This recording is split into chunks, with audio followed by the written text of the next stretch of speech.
তারপরও সুখ আর শান্তির অভাব নাই এখানে, সুখে ভরা, শান্তিতে ভরা। কেননা সবার জীবনে সবর, সবার জীবনে শুকর। পায় তো শুকরিয়া আদায় করে, না পায় তো সবর করে। আজকে তো সমাজে আমরা এরকম হয়ে গেছি, আমরা নিতে ভালোবাসি, দিতে ভালোবাসি না। অথচ সাহাবায়ে কেরাম ইউসিরুনা আলা আনফুসিহিম ওয়ালাউ কানা বিহিম খাসাসা, কাউকে ফিরাইতে রাজি হইতেন না। কেননা উদ্দেশ্য একটাই ছিল, আমরা ভাবি দুনিয়া পাইলেই আমি বাদশাহ। না না না, তুমি দুনিয়া পাওয়ার পরও হতে পারে সারা দুনিয়াকে তুমি দেখায়া যাবে তোমার মতো হতভাগা কেউ ছিল না। যদি হতভাগা না হইতে তো তোমার টাকার কিনার রশি তোমার গলায় কেন লাগতো? তোমার পিস্তল তোমার মাথায় কেন শুট হইতো তোমার হাতে? তোমার সন্তান তোমাকে কেন তার হাতে মারত? সত্য এটাই। বিদায় ইসলাহি প্রোগ্রামের আজকে উদ্দেশ্য এটা যে আসেন দিলে গাথি, আল্লাহ পাওয়া আমাদের জীবনের সবচেয়ে বড় উদ্দেশ্য। আল্লাহ পাইতে হবে। যুবক, যৌবন পাইলা এটা বিষয় না, যৌবন দিয়ে আল্লাহ পাইলা কিনা এটা বিষয়। দারিদ্রতা বিষয় না, দারিদ্রতা দিয়ে আল্লাহ পাইলাম কিনা এটা বিষয়। সৌন্দর্য বিষয় না, সৌন্দর্য দিয়ে আল্লাহ পাইলাম কিনা এটা বিষয়। ধন বিষয় না, ধন দিয়ে আল্লাহ পাইলাম কিনা এটা বিষয়।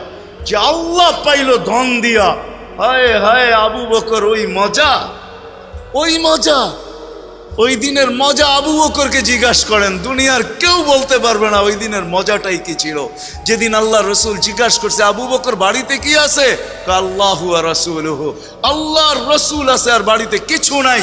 ওই দিনের মজা আবু বকরই জানে কি মজা ছিল ওই দিন।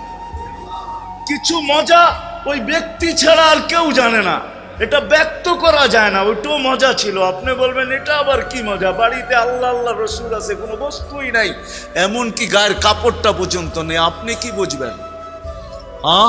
নাবালেকরে প্রেমের কাহিনী শিখায় কোনো লাভ নাই, ঠিক না? ও প্রেম বোঝেটাই কি, ঠিক না? আল্লাহ যে পাইছে আর যে পায় নাই বহুত পার্থক্য। আবু বকরকে জিজ্ঞাসা করেন এটার মজা কি ছিল, মজা কি ছিল? মজা মজা ওই মাকে জিজ্ঞাসা করেন, মা 4 ছেলেকে বিসর্জন দিতে চাইতেছি, সেটার মজা কি? তো মা বলবে ওটা তুই বুঝবি না, এটার মজা কি, এটা আমি তো বুঝি মজা কি। যান যান তুরস্কে যান, দেখা আসেন, দেখা আসেন। আবু আইয়ুব আনসারীর কবর রাখা আছে, ওরে জিজ্ঞাসা করেন তুমি এইখানে কেন শুইলা, আর এই কথা কেন বলতে বলতে গেলাম, মাশাইতু ফি সাবিলিহি হাইয়াম ওয়া মাইয়িতা, জীবিত ছিলাম তখনও চলতেছিলাম, মারা গেছি লাশ চলতেছে। এই কথার ভিতরে কি মজা, ওটা আবু আইয়ুবই জানে ওই কথার ভিতরে কি মজা। যান যান জিজ্ঞেস করেন যায়া।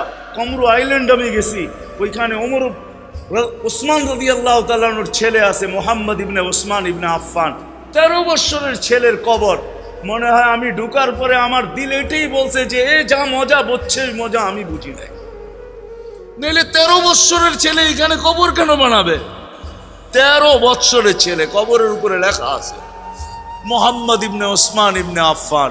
আমি তো ফজর পড়া দেওয়ালের উপর দিয়ে যায় ঢুকছি, তখনও তালা খোলে নাই, তালা আরো 2-1 ঘন্টা পরে খুলছে।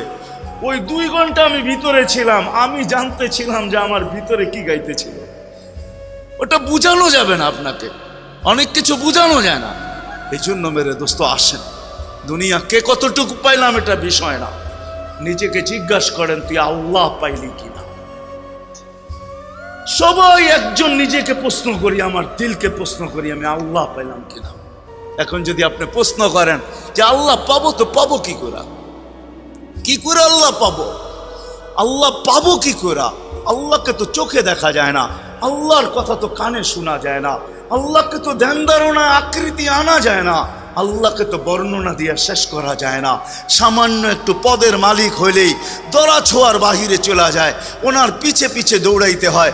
মাঝে মাঝে নিজের পরিচয় পত্র দেখায় কত মানুষকে তো আতঙ্কিত করে, এটা আমার পরিচয়, কিন্তু চিনেন আমাকে।